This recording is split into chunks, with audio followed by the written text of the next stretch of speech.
Now, welcome into Track 'em Tigers. I'm Jay Coulter with the coach, Ron Nelson. Big weekend coming up. Auburn takes on Florida, traveling to Ben Hill Griffin Stadium, 3:30 CBS. Homecoming game for Florida, breaking out the throwback unis from Steve Spurrier era. I'm just excited to be playing Florida again. I am too. I mean, you go back and the tradition people that knew back in the 70s, you know, Auburn always played Alabama and Georgia, but they also played Tennessee and Florida. You know, Amen's Corner came from when we had Florida, Georgia, and Alabama back to back. And I kind of miss that tradition of not playing Tennessee and Florida every year. Maybe I shouldn't have said that after last year's Tennessee game, but you kind of miss that. So, you know, it's going to be a great challenge for us. One that I know that we'll talk about later on the show, but it's going to be a big ball game. Yeah, game day is going to be down there with ESPN, so certainly the game of the week. Auburn holds a 43-38 edge, but they've only won 9 times in Gainesville, so going to be a test. Here's something interesting you may not know. Emmitt Smith was 0-3 against Auburn. Tim Tebow was 0-2 against Auburn. Urban Meyer never beat Auburn in 2 shots. Well, let's hope Dan Mullen at Florida has the same trend. Yeah, and let's hope they don't have any of those 3 on the sideline too. But it's going to be a good one. We're going to talk about that. But first, let's touch on Auburn's 56-23 win over Mississippi State. Another complete game, certainly from the offensive side of the ball. Defense, we've come to expect it, but boy, offensively, they needed that. It was. I was fortunate enough to go to the game with my son and my grandson. We had a good time. Got to see a bunch of college buddies that I hadn't seen in years. And the crowd was electric. I'm not going to say it's the best because nothing will beat 1989. No. And but I would say it would probably be in the top 10 that I had witnessed personally. It was all orange. The crowd was in it. You know, they get 2 delayed game penalties out of the first 4 plays. I'm not saying that the crowd had anything to do with it. It was more of a sideline miscommunication, but we started off perfect. We got a good punt return from Christian Touch, set the ball up on the 30. First play, boom, Booby scores. And after that, it's just like the lights went on. And here again, the defense played lights out. We kicked the ball off after I think the second touchdown. And he didn't kick it in the end zone. I said, oh no. Next thing you know, we strip it for a fumble and then get another short field. And before you could say, hey, let's go get a Coca-Cola or a bottle of water, it was 21-0. Yeah. And the most complete offensively, kudos to Coach Molzon. Again, I thought he had a great game plan. We even took the Bulldog out. I don't know if you saw that here at the stadium. I didn't see it. I didn't know that. But after I got home, that's all I could see. Yeah, and they had to take him over to the tent and to the locker room to examine him, but luckily he's okay. It was good. We'll talk about Bo Nix. Bo's done a great job all year leading this offense, but he hadn't had the big numbers until Saturday night. He got that Saturday, throwing for 300 and some odd yards. Big step forward. It was. I mean, I think they was just trying to bring him along as slow as possible to get that confidence level. And I'm not going to say Bo has arrived because we're going to face a very good defense that's going to challenge him this Saturday. But he looked awful crisp. His reads, he looked like he made perfect reads. I thought we had some play calling that got him in positions to make plays. And if he can do that, not only with his arm, but with his legs too, he don't have to carry it now 20 times. Mm-hmm. If he can carry it 10 times and be successful just to keep them honest, I think that's what's helped the running game some. Plus the fact I'm just so impressed with the counters that we're running, not being bullheaded and trying to run the inside zone. And I gave kudos last week to Spencer Nye. One heck of a ball game. Yeah. And if you go back and watch it on tape, he's making some crucial blocks. And offensive line, I thought they really gave Bo time to throw the football. It feels so good now to have Seth on one side and Swartz on the other. All the difference. And then you got Eli and you got Will and you got Canella and you got all of them combinations. But now people just can't stack the box. Yeah. I thought, defensively, we played on their side of the ball. Yeah. They got a very great tailback. And to hold him to 57 yards? Best in the conference coming in. And And he probably got almost half of that yardage on one play. Yeah. So, the main thing is, you're going into now week 6. This is when the bruises and the bumps become a factor. We've got one more game before we get a bye. We just need to go down to Florida and take care of business, and then we'll get some people healed back up and be ready for that stretch run.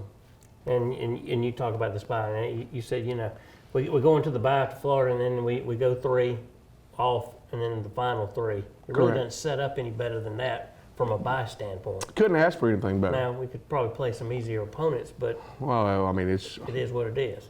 that's when you got Florida, LSU, Georgia, and Alabama still left. There's a lot of football to be played. I know the Auburn fan base is excited right now. We've got a long ways to go. The main thing we got to do is just keep getting better each and every week, and then we'll just see what happens. Yeah, you talk about the offensive front, and when you don't hear anything about the offensive line, everything's going all right. After that Oregon game, there was a lot of talk. Is this offensive line, is this a flashback from last year? We've stopped hearing anything about them, unless you bring it up, unless the people that know football bring it up. That's a good thing. And Saturday, seeing Boobie Whitlow, 3 first-half touchdowns, again, something I love is that they're getting a lot of different backs in the game now. I like that from a situation is that we're not wearing Boobie out. He can't carry it 25. We've said this numerous times, 25, 30 times a game. We're getting some carries from Cam, which would look pretty good, and Sean Shivers, and to see DJ come in there late and see what possibly he can do in the future, it's just going to be a good combination. And each back's got a skill set. Now, we got to be careful because we're setting some tendencies. And every time 32 Miller comes in the ball game, it's either going to be a run towards his side or it's going to be a pass play. But we got to do that because he's the best blocking back we got. Right. So they know that. So we'll break some tendencies, and with that going on. But right now, it's great to be an Auburn Tiger. Getting back to DJ Williams, I know he was playing mop-up duty, so who he was facing. Mississippi State started rotating some players in and out when the game was no longer in doubt. But man, he was impressive. He was, and he said he's got a quick spurt. Excuse me. He's bigger than Cam and Shivers, so he's going to be a little bit better complementary to Boobie. So like I said, I think the plan is just to try to grab. It's not his running ability, Jay, so much. It's the pass blocking and picking up the blitzes and stuff that a freshman has to learn. And I think the more they get comfortable in him doing that and hanging on to the football, not turning it over, I think the more you see him play. Yeah. 42 points in the first half, the most points Auburn scored against an SEC opponent. Didn't realize that until I heard it. Yeah. So interesting. Getting back to Seth Williams, man, he looks 100% healed. Huge night. But being able to put Schwartz back there and not just throw to him, but be able to utilize him in the backfield, man, they're getting dangerous now. Well, and it's not something that you want to do 10, 15 times a ball game. It's just something you want to do 5 to 6 times a game. Some of it might be just smoke and mirrors. But the presence of him, you're going to have to account for him. And we had a great play set up when he came in. We faked the reverse, and then Bo was going, they handed the thing. Well, they actually handed it to him, handed it back off to Bo coming, and we're going to throw it to. Crap, my mind went blank. Gatewood, and going to throw it to him, but Mississippi State they sniffed that out. Yeah. So, but that's something that you'll see later on. Yep. We're going to take a break. When we come back, we're going to turn our attention to Florida and what we can expect on Saturday. You're watching Track 'em Tigers. She's ready! Extreme Power Sports' very own Polaris RZR Skylifter XP1000, Trinity Exhaust, Power Commander, 6-inch portals, RZR 3 to 5-inch lift, MSA 20-inch wheels wrapped with 35-inch BKTs, deluxe audio roof, LED light bar, Mud Park ready. We are ready to finance you on this Skylifter right now. Come check out all our off-road machines today at Extreme Power Sports.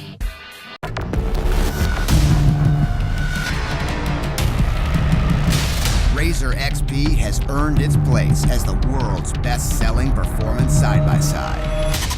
Now, the off-road's most successful Predator looks even hungrier. For 2019, Razor XPs are cut more aggressively. The chiseled muscular style, premium digital instruments, and wicked LED accents all hint at the heart of the animal within. Choose a Ride Command edition with off-road worthy touchscreen that puts total control at your fingertips. Or grab a Dynamics edition and discover the terrain-dominating power of smart suspension. Extreme performance has never looked so good. Build your XP at PolarisRazor.com. And welcome back into Track 'em Tigers. Coach, let's thank our sponsor, Extreme Power Sports and Jason Dyer. Auburn's got a big weekend coming up, so do they. Went through a terrible ordeal with the fire last year. They have totally rebuilt. Grand opening this weekend. Couldn't happen to a better group of people. Want to thank Jason and all of them over Extreme Power Sports for sponsoring our show and wish them the best of luck. I know Jason's awfully excited being, the grand opening, and I'm anxious to get over myself and see it and just see if any changes were made. He said I saw an online post and he was talking. He said, I don't think there's a nice one in the southeast. So I'm the same way. I want to go over there and check it out. I know they'll do it right. Knowing Jason, I bet you're right. Yeah. Talk about the defense a little bit. The offense kind of stole the show this week because we've been talking about the defense all along. But I tell you, they continue to take steps, continue to get better. Thoughts on the defense? Look, we got a lot of football still left to play, but I would put our front seven against anybody in the country.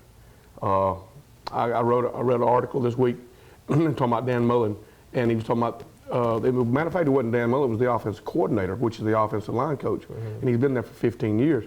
And he was talking about the down line. He says, you hear about Brown and you hear about Davison, and all of a sudden you see this 91 come in, this 44, then this 94, and you got so many of them. And Coach Garner has got about 8 he can play there. And so that's keep you well rested. We're playing 4 inside linebackers. That keeps them rested.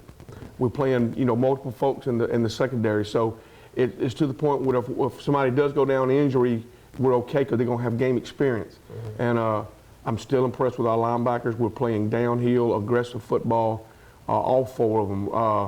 Right now, I can't really tell you who's playing the best because they're all 4 playing so good. Yeah. I read an article where they got a new thing that Auburn alumni, football players, you can basically join this club and you get to go to the game and go inside the locker room and talk to the player that wears your number.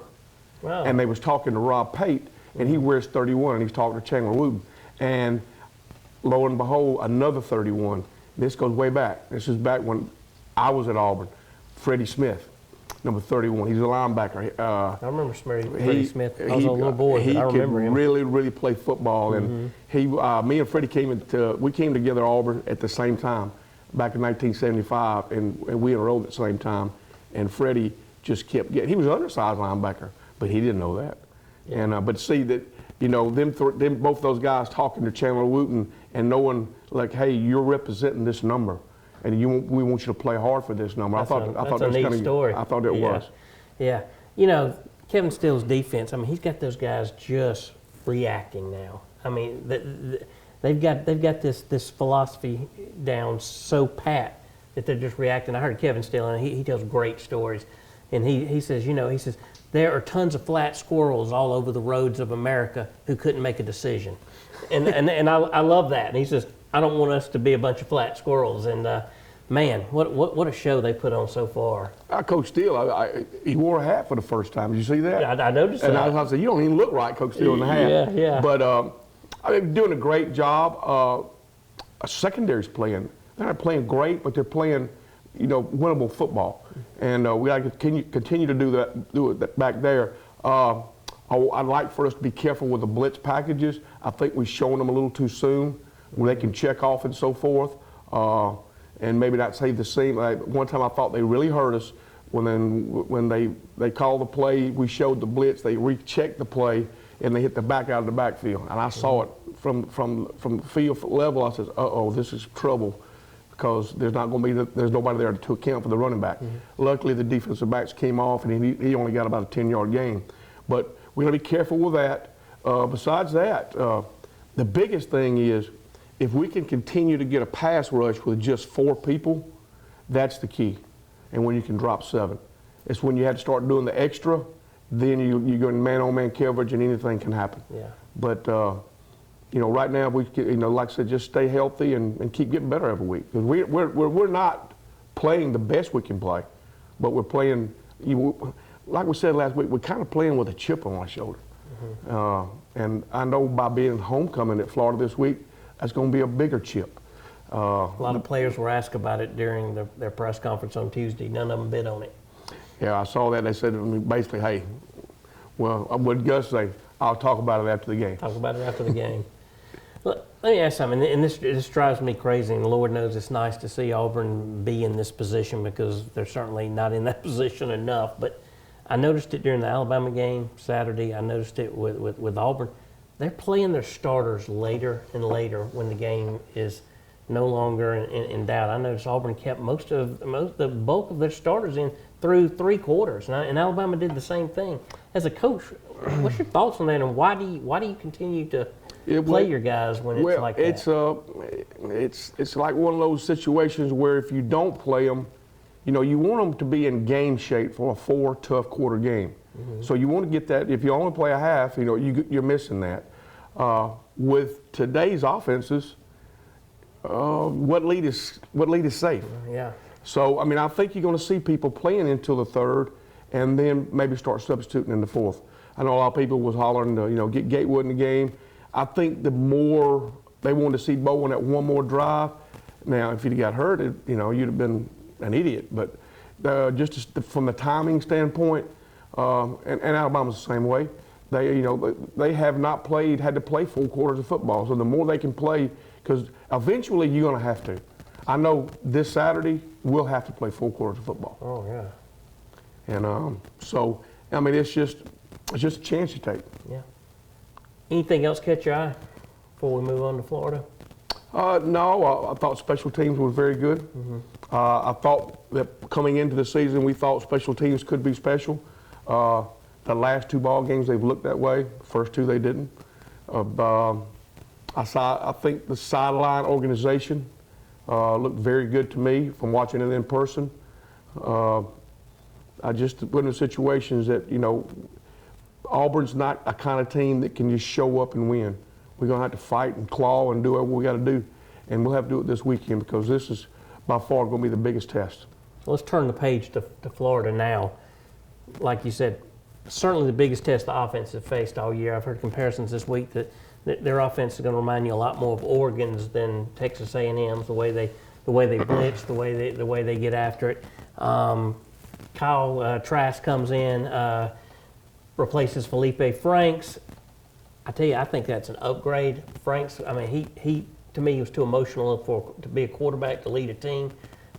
Trask has come in, completed 18 passes against Towson last week. You may say, well, it's Towson, but I tell you, if you and I get in the backyard and throw the ball to each other and we don't drop it for 18 times, that's impressive. So I got to give him credit for that. I agree. We're going to have to put pressure on him, and because Towson State didn't, we're going to have to put the pressure on him and see how he reacts. He's a freshman. Something that I didn't realize, I don't know what the situation was, they said it until he started 2 weeks ago, it's the first time he started a game since his freshman year in high school. Does that mean he didn't start his sophomore, junior? He was behind somebody. Was he a quarterback in high school? Yeah. I haven't done the research, but there was some good quarterback that was there. But by going to camps, and the people knew that he could, he had a chance to play. Now, I don't know if he walked on at Auburn, at Florida, or they just saw something and gave him one of them late scholarships. But that was an interesting read. Yeah, that is interesting. We're going to take our final break. When we come back, we're going to dig deeper into Florida and prepare for kickoff on Saturday on CBS at 3:30. You're watching Track 'em Tigers. She's ready! Extreme Power Sports' very own Polaris RZR Skylifter XP 1000, Trinity Exhaust, Power Commander, 6-inch portals, RZR 3 to 5-inch lift, MSA 20-inch wheels wrapped with 35-inch BKTs, deluxe audio roof, LED light bar, Mud Park ready. We are ready to finance you on this Skylifter right now. Come check out all our off-road machines today at Extreme Power Sports.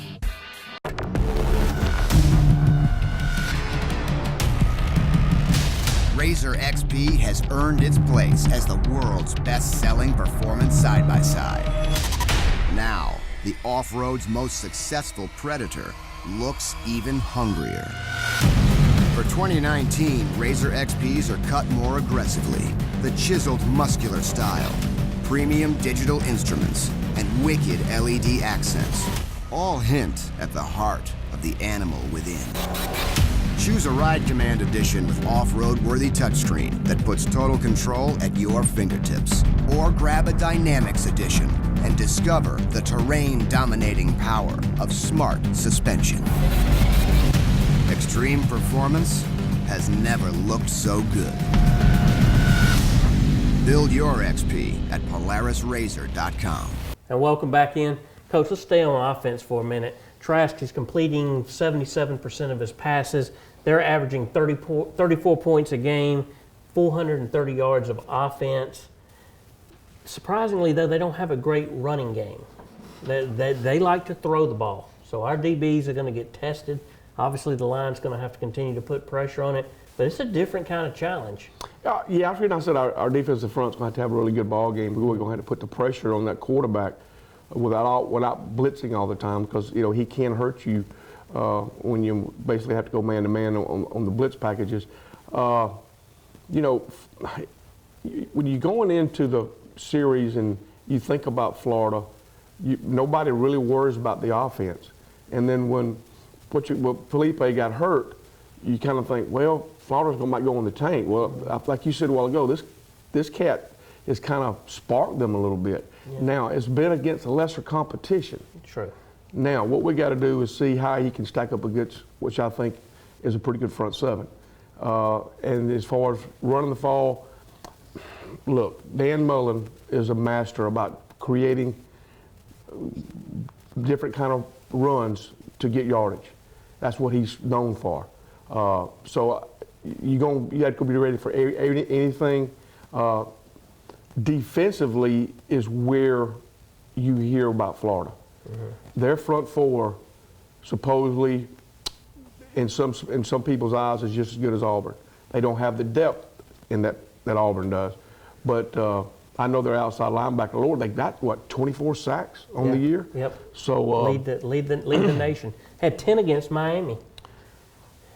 Well, that's Miami. Yeah. And first game, I saw that game, and I'll be honest with you, when I watched the game, I wasn't overly impressed with either one of them. Mm-hmm. But it seems like Florida's gotten better. Hey, they got athletes. I mean, Florida, the situation, I thought Coach Mullen's got a good staff on hand. It's going to be one of them ball games. A bad coaching staff can recruit at Florida. It is. That's one of the most fertile grounds. If you can get the players out of Florida that you want, and that's what Florida, when Spurrier was there, did, you got a chance to win. Just like LSU, if they get the players from LSU, right. And Alabama can get them from LSU, Mississippi, Alabama, and they get them from everywhere.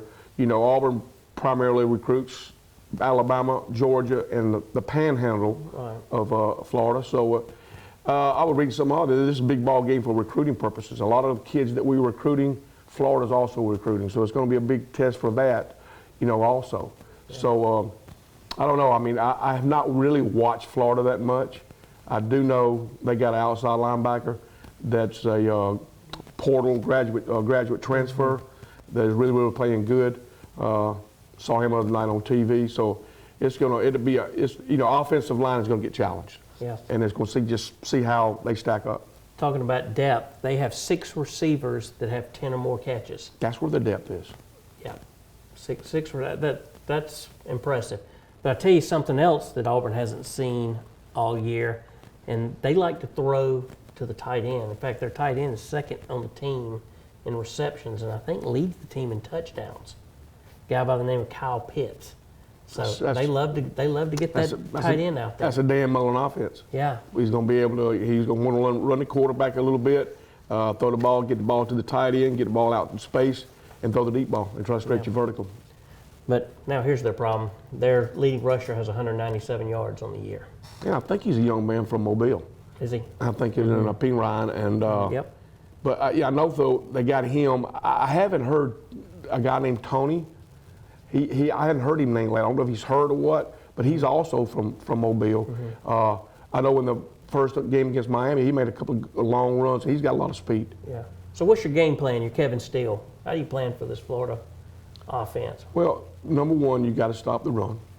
Even though they hadn't run football, any SEC team, you've got to stop the run. And once you stop the run, then you're going to have to get the pressure on the quarterback. I think that's going to be a key. If we let this young man stand back there and pass without getting pressure, we're going to get torched. So we're going to have to put the pressure in, and preferably, like I said, pressure with the front four. Maybe one blitz from the outside, maybe 5 at the most. But I've seen Kevin Steele blitz the house more than I have seen him this early in the season, more than I ever have. How good is this offense, Florida offense? You look at, I mean, we read these numbers out and all that, and they sound really good. But like you said, they haven't played anybody. Maybe that's the question. We don't know how good they are. We don't. They really haven't played anybody. And like I said, we're going to find out.